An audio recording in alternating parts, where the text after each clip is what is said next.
Hello everyone, and welcome back to another session of Bloodborne PvP and another weapon showcase. This time I am using the Kirkhammer, which is a weapon that you can get very early on in the game. You just need to kill the Cleric Beast, and then you're able to purchase it back in the Hunter's Green. Now, this weapon is one that is decently common, but there are a few different ways to use it, and I actually have two different ways I personally enjoy using it.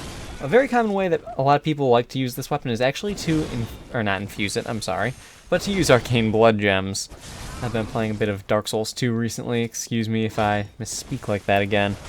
Now, getting started with this weapon. It requires 16 strength and 10 skill in order to wield. It has an A scaling in strength, an E scaling in skill, and a B scaling in arcane, which is one of those reasons why a lot of people do tend to use this on arcane builds. It makes for a pretty good weapon, a very solid weapon as a matter of fact. So there's that. Now the physical base damage is 210, and for me with average blood gems between 18 and 21% I used with this one, I had around 620 attack rating. So that's pretty good, can't really complain about that.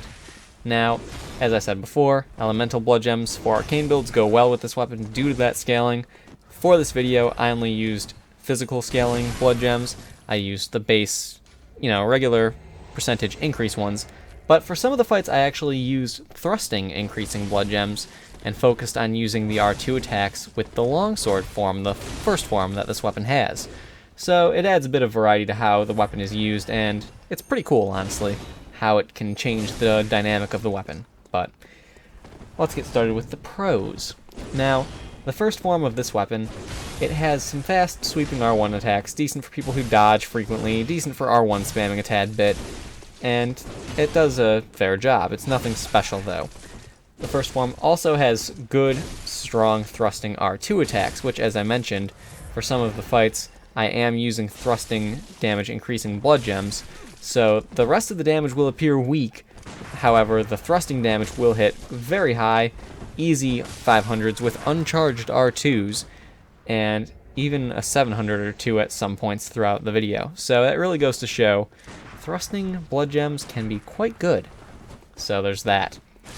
Now, with the thrusting attacks for your R2s, you can do a regular R2, you can do a charged R2, and you can also do a running R2, which is also a thrust, which is very good for people who back off in a linear fashion. If anyone is running backwards and runs at an angle, though, you want to go for a running R1, because that is a sweep as opposed to a thrust, and it will work better for you. So, that's that. Now, the first form, charged R2, it's got a 1.2 times damage multiplier, so it will do some pretty fair damage. It's not something you really want to mess with, although it's still not the highest damaging thing that there is with the weapon. The highest damaging attack that this weapon has is, of course, the charged two-handed, or secondary form R2, and that has a damage multiplier of 2.3 times at the full charge, 1.5 times uncharged, so, it is what it is. So, speaking of that secondary form, it's got some good wide swings and a lot longer reach than the first form. Its L2 attacks are a wide sweep, which I find very useful for hitting a lot of people, and I mean a lot of people. There are some really good baits you can do with it, but more on that a little bit later on.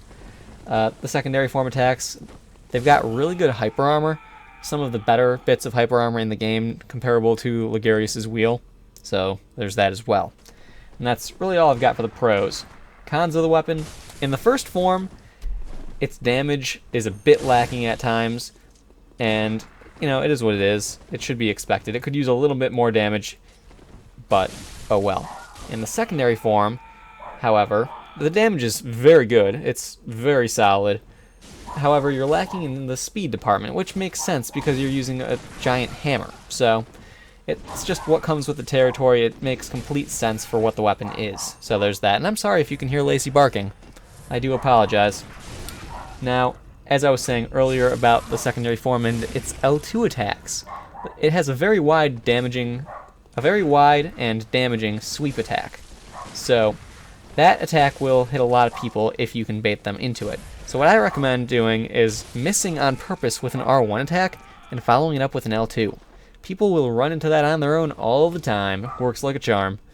Also, another very good bait that works in a similar manner is with your R2 attacks in your secondary form, especially the, well, specifically, rather, with the charged R2s.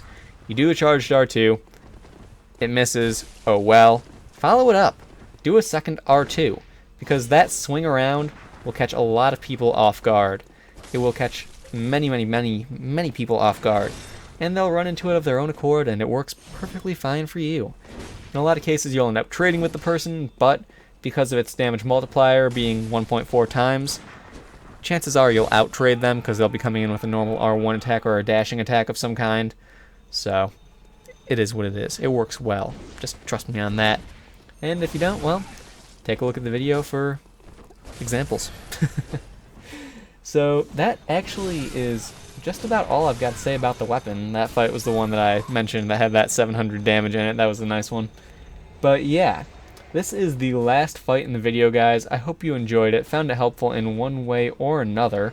The next weapon I'm going to be doing is the Raider Pouch. I've got it about halfway recorded at the moment, so it'll be another day or two, in theory. I am in the process of moving at the moment, which I do have to mention. I am sorry about the delay in videos in general, but moving 2 states over takes some time. 5 hours away.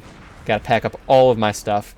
It is what it is. But anyway, I hope you guys all enjoyed this video, found it helpful in one way or another. Please like, subscribe, and all of that good stuff, and I will see you guys next time.